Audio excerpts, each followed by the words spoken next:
Welcome to Mahjong Central. My name is Michele. On this episode of At the Table, I'm going to talk about tilt. Tilt is actually a poker term, but it can apply to Mahjong. So let me give you a frame of reference. Have you ever played in a game and you found yourself getting discouraged because you're not picking your tiles? Or maybe you're on a losing streak and you're just getting discouraged going to play and not winning week after week. What about if you're playing and you lose to a player who you think maybe is not quite as good as you?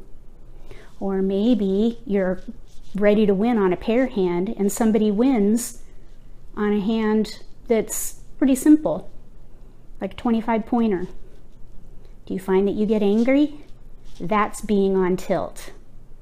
Tilt is playing badly because of any number of situations that can occur in a game.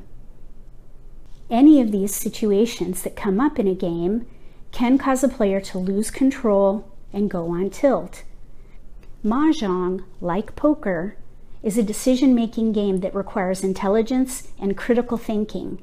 Avoiding going on tilt is important because if you lose control, that can affect your ability to think clearly, resulting in a bad decision-making.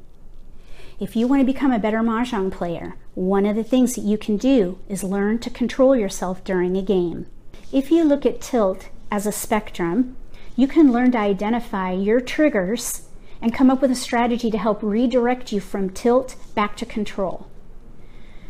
On the spectrum is happiness on one side, anger on the other. And then there's a range of other emotions between the two. For example, on the control side, you have happy, enthusiastic, optimistic. Then going towards tilt, we have pessimistic, discouragement, and angry. Every player has their own tendencies and their own triggers. Let me show you some examples. Okay, let's see here. Hang it.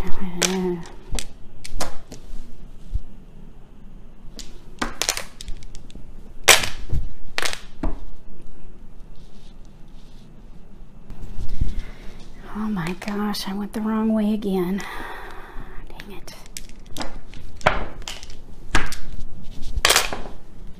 Oops.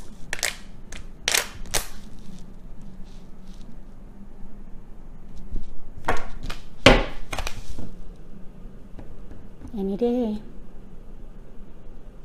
Thank you.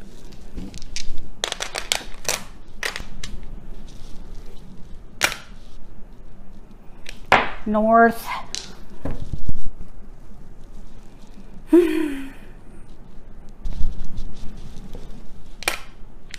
Six crack. Darn it. Wall, please.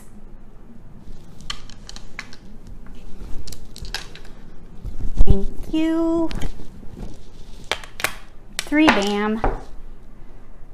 Doggone it. Where are my tiles?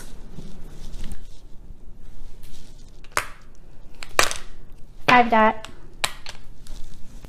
Mahjong.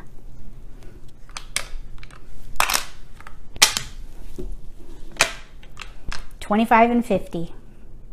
I was set.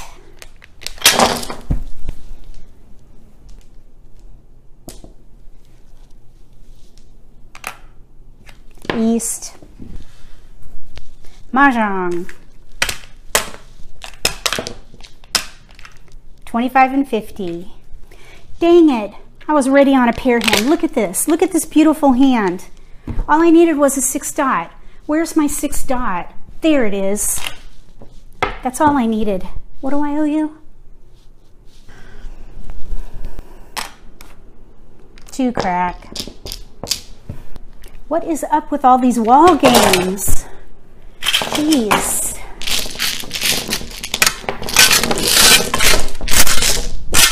To identify your triggers, monitor your reactions to things like this during a game and make a mental note. Then, when you sense yourself going down that spectrum towards tilt, execute a strategy that helps you to redirect back to control. Here are some of the things that cause me to go on tilt. Table talk causes me to go on tilt. When people start chatting about their hand, chatting about what they have, what they don't have, not getting jokers, really constant talk at the table, that kind of makes me go on tilt.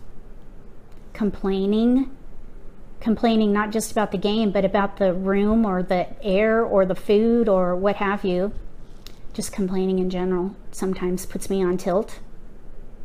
If I don't draw my tiles, if I'm playing a really big hand and I'm not drawing, I might go on tilt. If I'm on a losing streak, I might go on tilt and take it from actual game to game. I've been on losing streaks for weeks before, and it's started to affect me, and I would play on tilt. And I think that really prolongs a losing streak. Here's a strategy that I use to help me redirect myself back to control from being on tilt. First, I sit up straight. I take a nice deep cleansing breath.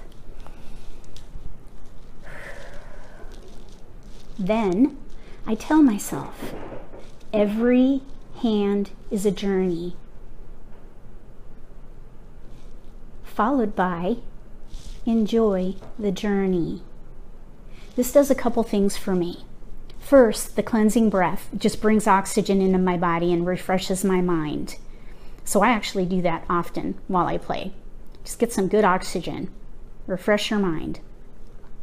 Then when I say, every hand is a journey, it allows me to compartmentalize each hand. So I don't take any emotions or discouragement, despair, what have you, from one hand to the next. So I'm starting with a clean slate. I remind myself, every hand is a journey. And then I begin a new journey. When I am playing a hand and it's not going well and I find those feelings coming in that are maybe progressing down that spectrum towards tilt, I tell myself, enjoy the journey. Because as we know, when you play Mahjong, every pick and discard changes the trajectory of the hand, and your hand can turn on a dime if you're not committed by exposures. You can change your hand sometimes. So the progression of the hand is not necessarily written in stone. So in order to keep myself from going to the tilt side of the spectrum, I tell myself, enjoy the journey. And then I remind myself, every hand is a journey. Then I know that if it doesn't end well, I can just start again. And those things really help me to stay on the control side. And anytime I find myself moving on tilt, I try to remind myself those two statements, and I remind myself to breathe. Learn to recognize your triggers. Come up with a strategy to help you redirect back to control once you feel yourself going on tilt. As soon as you sense that you're going on tilt, execute the strategy to redirect yourself back to control, and you will increase your chances of having a better game. Not only will you improve your game, but you'll improve the atmosphere at the table, and your friends will thank you. Write in the comments section your triggers and the strategy that you've come up with to help redirect you from tilt to control. If you like this video, give me a thumbs up. If you haven't subscribed to my channel yet, click subscribe. Between now and the next episode of At the Table, may all your picks be keepers.